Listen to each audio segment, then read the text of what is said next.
Hello viewers, welcome to radio Dwarka पैसे की पाठशाला।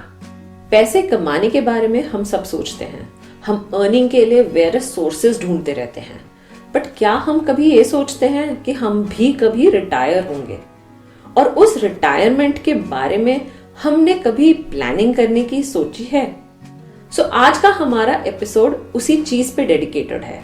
हम उस बारे में बात करेंगे जब आप रिटायर होंगे, यानी कि जब आपकी नॉर्मल अर्निंग बंद होगी। रिटायरमेंट वो टाइम होता है जब हम रिलैक्स होना चाहते हैं, जब हमारी नॉर्मल अर्निंग जो हम एक्सपेक्ट करते हैं भाग दौड़ वाली वो खत्म हो जाती है, या हम अपने आप रिटायरमेंट ले लेते हैं क्योंकि हम स्ट्रेस नहीं लेना चाहते हैं, आप अपने हेल्थ पे फोकस करना चाहते हैं।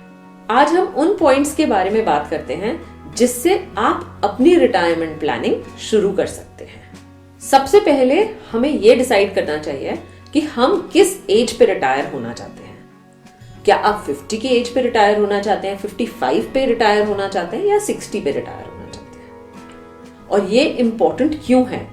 ये इसीलिए इंपॉर्टेंट है क्योंकि इससे डिसाइड होता है कि आप कितने साल एक्टिवली कमाएंगे और कितने साल आप अपनी रिटायरमेंट की इन्वेस्टमेंट पे लाइफ गुजारेंगे। सेकंड पॉइंट जो जरूरी है समझना वो ये है कि एक्चुअली रिटायरमेंट के बाद आपके खर्चे कितने होंगे। उसी के लिए सबसे पहले इंपॉर्टेंट है कि आप आज के अपने एक्सपेंसेस समझिए।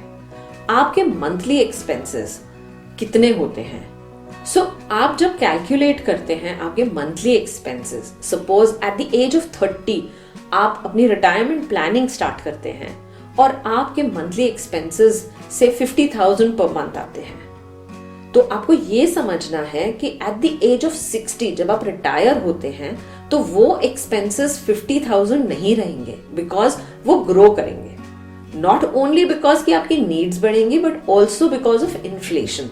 जो 50,000 का खर्चा आज है आपका मंथली, वो after 30 years approx 1,50,000 per month बन जाएगा because of inflation. Next point आता है इसके बाद पता करना कि मुझे रिटायरमेंट के टाइम पे कितना कॉर्पस चाहिए होगा। रिटायरमेंट कॉर्पस वो चीज होती है या वो बैलेंस होता है जो आपके पास होना चाहिए जिससे आपके मंथली एक्सपेंसेस आप मीट कर पाए और आपकी लाइफ आपको बिना परेशानी काटने में आसान हो।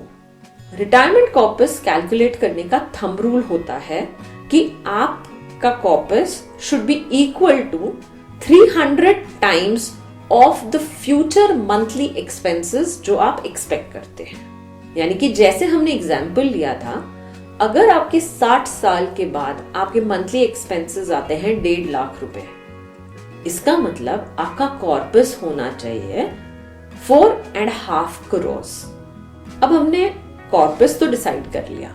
अगर हम यही एग्जाम्पल लेते हैं और 4.5 करोड़ का कॉर्पस मुझे इकट्ठा करना है, उस कॉर्पस को इकट्ठा करने के लिए मुझे लॉन्ग टर्म इन्वेस्टमेंट्स पे फोकस करना चाहिए, क्योंकि मुझे वो कॉर्पस लॉन्ग टर्म में ही चाहिए और इमीडिएट नीड नहीं है मुझे उस अमाउंट की।